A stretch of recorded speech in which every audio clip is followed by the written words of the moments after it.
So in this first episode, what we want to talk about is obviously Jesus. We want to look at him and from the beginning. And I don't necessarily just mean right now, which we will get into eventually, his birth. That is a very obvious place to start. But what I want to look at is the actual place where it all begins. And so that's what we're going to look at today. We're going to look at the person and who Jesus has revealed himself since the beginning, even before his birth. There are passages, obviously, and we just want to take a careful look at those and see who he has revealed himself to be, and seeing how there is a correlation with the New Testament and the Old Testament, and then also when it's appropriate, look at the things that are to come in the future as Jesus has revealed them or the apostles has shown them to us.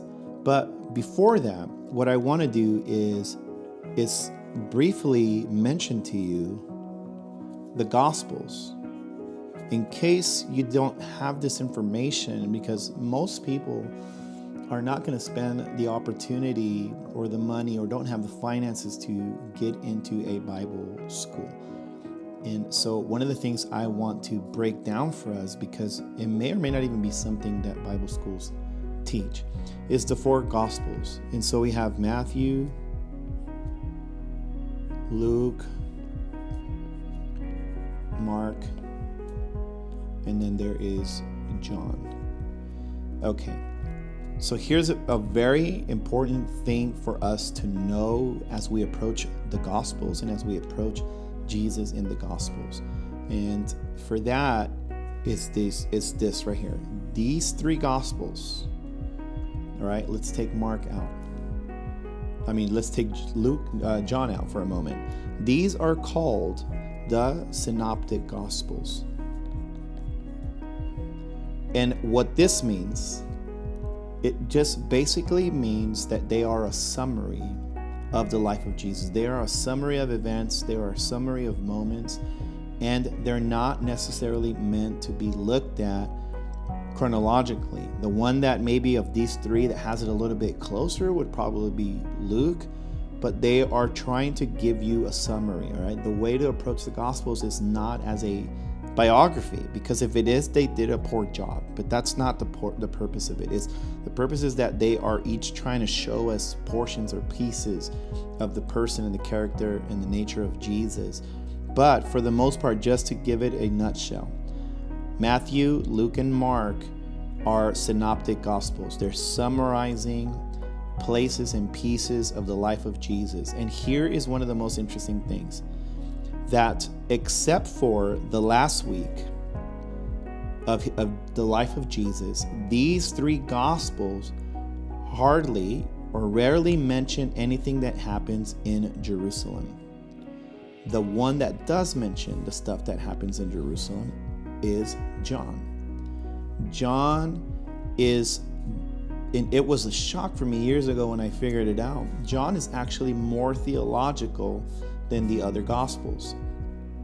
It's almost safe to say that almost every chapter in the book of John, in the Gospel of John, has some tie-in with the Old Testament in the person of Jesus.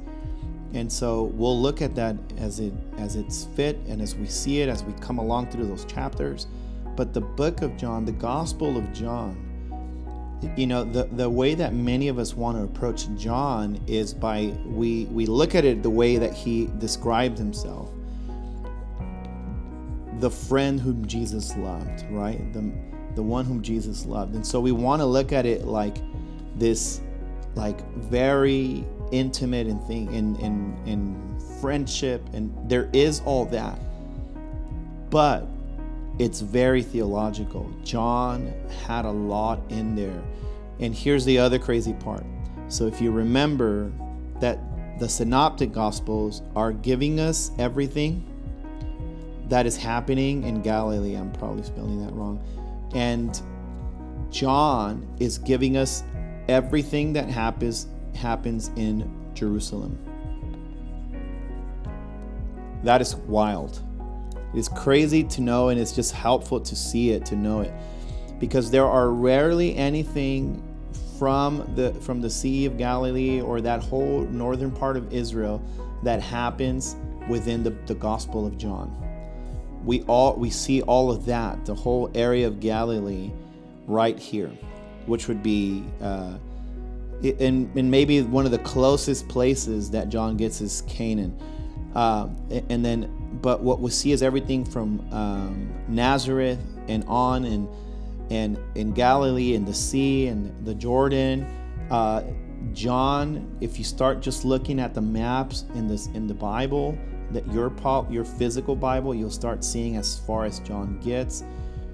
But everything that John does and says, for the most part, let's just say 95% of it is happening in Jerusalem. And so he's talking and sharing things that these Gospels don't share. And that's just very crucial for us to know as we approach these Gospels. But again, we're going to talk about Jesus at the beginning, before his birth. And by that, we're going to look at John chapter 1, verse 1 through 4. This is from the ESV, in case you want to follow along in your own Bible. So in the beginning was the Word. Okay? And the Word was with God. And the Word was God. He, very crucial, was in the beginning with God. And if you've seen our intro video, this is it. All things were made through him. And without him was not anything made that was made. And in him was life, and the life that was the light of men. There's so much in here that John is talking to us about that is just very crucial for us to look at. So, John already is tying some very specific words that we see all the way at the beginning of the scriptures, of the whole Bible, in the book of Genesis, in the beginning. And so in Genesis 1, we see, in the beginning, God created the heavens and the earth. Right? And he did so, as Hebrews says, by the word of his power. And he upholds everything in that manner. And what do we see here? Was the Word. In the beginning, God, from his Word. And what does John say to us? That Word is Jesus. And how do we know that that's true? Because he says here that all things were made through him. So John is already taking us back to Genesis 1 and even pre-Genesis 1, Jesus, who he was. And he is the Word. He was with God, and he is God. John is already making the claim that Jesus is God. And this is the thing that the disciples are going, if you've read the Gospels, are the things that they are on the journey to find out. They understand when they see some miracles that he is the Messiah. But when they start seeing more and more and more, and some of the things that Jesus does, the words that he says, and not just his words, the authority that come from his words, they realize, like, okay, Messiahs don't do that. Messiahs don't make fish appear. Messiahs don't walk on water. Messiahs don't resurrect. Like, there's something about this man. And these are the things that the disciples come to find out as they spend those years with Jesus. So going back to it, Genesis 1 and John 1, in the beginning. And here it is, the Word. God spoke, and it's right here, the Word. And who is the Word? Is he. We're talking about Jesus. And it says that he was what? In the beginning. With God. He was with God in the beginning. This is just beautiful. Just a moment for you to pause. Close your eyes and ponder in your heart and in your mind. Jesus, you were in the beginning with the Father. Perfect fellowship, perfect communion. And yet, he created. All things were created through him. They felt it right to add to that fellowship and that communion. And here is another piece that we get to see that John is tying in with Genesis. And it says, okay, And without him was not anything made that was made. And here it is.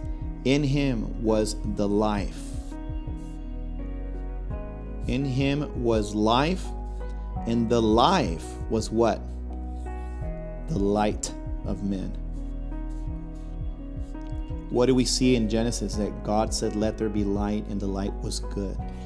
And that light is, in that light was the life, and it's Jesus. In him was life, and that life was the light. So it's the Father and the Son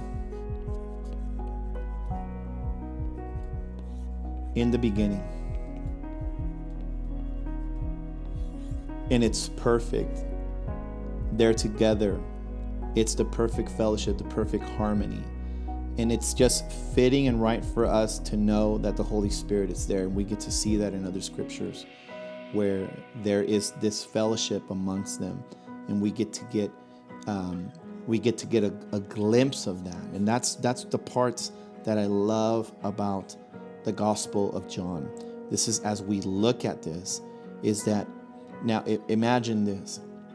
Imagine how intimate this is, what we're looking at, as we look at the Gospel of John specifically. And it's this, is imagine that someone is writing down, let's say weekly, a summary of your week, a summary of your life, the words that you're speaking, the faces that you make, the way that people respond to you. And imagine how intimate and very, to some extent, exposing that could be. And then they start giving out copies of these things, right? And you might feel like exposed or like, oh my God, that is very intimate.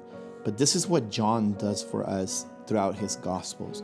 He takes those very intimate moments with Jesus and he brings us in. He brings us into those moments that only they spent, they know, and they get to look at, and we get to see now, and we get to dive in and get to see him. And not just him as a baby on a manger or on a cross or even in his resurrection, but in all his glory from the beginning. Because even in John 17:24, Jesus is praying that the glory that he had with the Father from the beginning, that those or us who love him would come to see it. And it's what he says, Father, I desire that they would be with me to see my glory. And it's the glory that he had from the beginning, since before the foundations of the earth. So Jesus himself in John 17:24 is having pre-Genesis 1 memories, as if they're so vivid and they're right there. And it's him, the Word. And in him all things were created. And in him was the life, and in that life was the light of men. Father and Son from the beginning, and we get to partake of it. And this is Jesus.